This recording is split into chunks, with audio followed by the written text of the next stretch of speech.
अनसुने किस्से के इन पलटते हुए पन्नों में चलते हैं आज उस दौर में जब मधुबाला के लाखों दीवानों में से एक जुल्फिकार अली भुट्टो भी थे।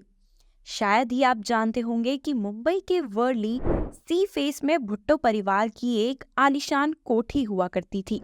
सन 1954 से 1958 के बीच भुट्टो अक्सर इसी कोठी में रहा करते थे, जबकि उनका पूरा परिवार पाकिस्तान जा चुका था। उसी दौरान मुंबई में मुगले आजम फिल्म की शूटिंग हो रही थी। नौशाद याद करते हैं, इस फिल्म में मोहे पनघट पे नंदलाल छोड़ गए और एक गाना फिल्माया जा रहा था। भुट्टो इस गाने और मधुबाला पर इतने फिदा थे कि वो रोज इस गाने की शूटिंग देखने आते थे। वो मधुबाला से शादी को लेकर बेहद संजीदा थे। अपने इस इरादे का इजहार एक बार उन्होंने एक लंच के दौरान मधुबाला के सामने कर भी दिया था। जवाब में उन्हें सिर्फ मधुबाला का एक कहकहा भर ही नसीब हुआ था। उस जमाने में किसी ने कल्पना भी नहीं की थी कि एक दिन जुल्फिकार अली भुट्टो पाकिस्तान के राष्ट्रपति बनेंगे। जब ये गीत फिल्माया जा रहा था तो मुगले आजम के नृत्य निर्देशक लच्छू महाराज को एक ऐसी नृत्यांगना चाहिए थी जो चेहरे के भाव और हाथों के घुमाव से गीत के शब्दों की अदायगी कर सके। मधुबाला क्लासिकल डांसर तो थी, लेकिन उन्होंने इस गाने के लिए बहुत मेहनत की।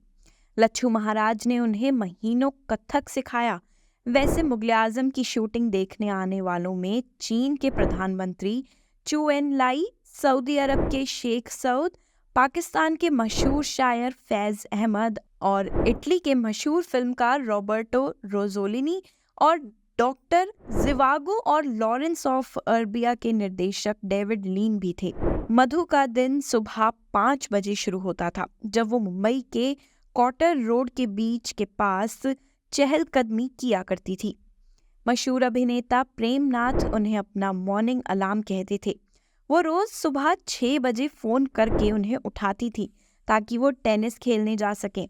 सन 1952 में फिल्म फेयर पत्रिका ने ये जानने के लिए एक सर्वेक्षण किया था कि भारत की सबसे सुंदर अभिनेत्री कौन है। इस सर्वेक्षण में नलिनी जयवंत पहले स्थान पर आई थी, जबकि दूसरा और तीसरा स्थान नरगिस और बीना रॉय को मिला था। मधुबाला सिर्फ चौथा स्थान ही प्राप्त कर सकी थी। लेकिन जब सन 1993 में एक दूसरा सर्वेक्षण करवाया गया तो उसमें मधुबाला को पहला स्थान मिला।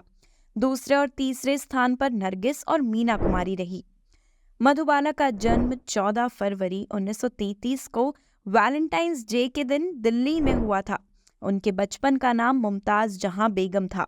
मुमताज अपने 11 बहन भाइयों में 5वें नंबर पर थी। उन्होंने 9 साल की उम्र में फिल्मों में कदम रखा था। उनकी पहली फिल्म थी बसंत। ये फिल्म करने के बाद वो दिल्ली वापस लौट आई थी। फिर उनके पास मुंबई से अमिय चक्रवर्ती का बुलावा आया, जो अपनी फिल्म ज्वार भाटा में उन्हें रोल देना चाहते थे।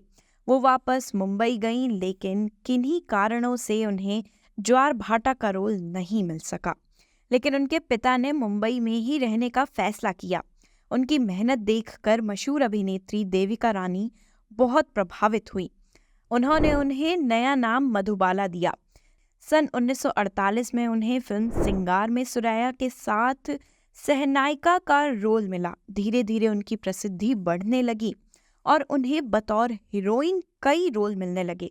मशहूर निर्देशक केदार शर्मा ने उन्हें फिल्म नील कमल में राज कपूर के साथ साइन किया। मधुबाला को जिस फिल्म ने राष्ट्र पहचान दी वो थी महल। ये एक अधूरे प्रेम की कहानी है जो एक जन्म के दूसरे जन्म तक चलती है। उस समय तक लता को भारतीय फिल्म जगत में आए कई साल बीत चुके थे, लेकिन इस फिल्म में गाए उनके गाने आएगा आने वाला ने उन्हें पार्श्व गायन के शिखर पर पहुंचा दिया। इस फिल्म के लिए जरूरी था उसकी हीरोइन का असाधारण रूप से सुंदर होना। कमाल अमरोही ने इस फिल्म के लिए मधुबाला को चुना, जो कि उस समय एक बड़ा नाम नहीं था। फिल्म कंपनी बॉम्बे टॉकीज को पूरा जोर था कि इस रोल के लिए सुरैया को चुना जाए, लेकिन कमाल अमरोही अपनी बात पर अड़े रहे। उस समय मधुबाला की उम्र मात्र 16 साल थी, जबकि उनके हीरो अशोक कुमार उनसे दोगुनी उम्र यानी कि 32 साल के थे। मधुबाला ने ये पूरी फिल्म अपने कंधे पर उठाई और इस फिल्म ने बॉक्स ऑफिस के सारे रिकॉर्ड तोड़ दिए। सन 1950 में मधुबाला की तबीयत अचानक खराब हो गई। जांच के बाद पता चला कि उनके दिल में सुराख है। उस समय भारत में दिल का ऑपरेशन एक कठिन ऑपरेशन समझा जाता था। मधुबाला ने अपनी बीमारी सबसे छुपाए रखी और फिल्मों में लगातार काम करती रहीं। सन 1954 में जब वो चेन्नई में बहुत दिन हुए फिल्म की शूटिंग कर रही थी तो उन्हें खून की उल्टी हुई और उनकी बीमारी की खबर हर तरफ फैल गई। फिल्म मुगले आजम की कास्टिंग करते हुए के आसिफ ने एक साथ कई मुसीबतों को दावत दे डाली थी।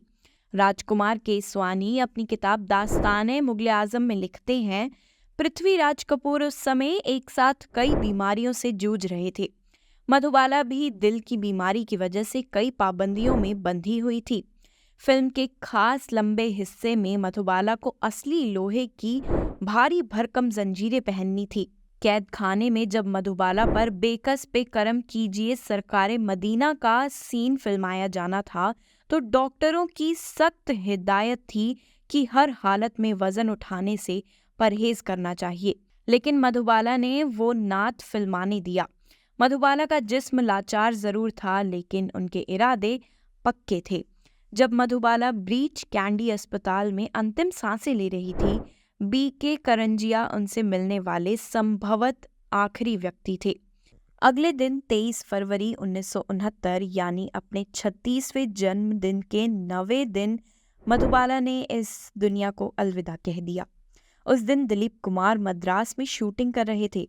जब तक वो मुंबई पहुंचते मधुबाला को दफनाया जा चुका था। वो हवाई अड्डे से सीधे कब्रिस्तान गए और उनकी कब्र पर एक फूल रखकर उन्हें आखिरी श्रद्धांजलि दी। तो ये थे मधुबाला की जिंदगी से जुड़े कुछ किस्से। ऐसे और भी किस्सों को सुनने के लिए अभी सब्सक्राइब करिए हमारे चैनल अनसुने किस्से को।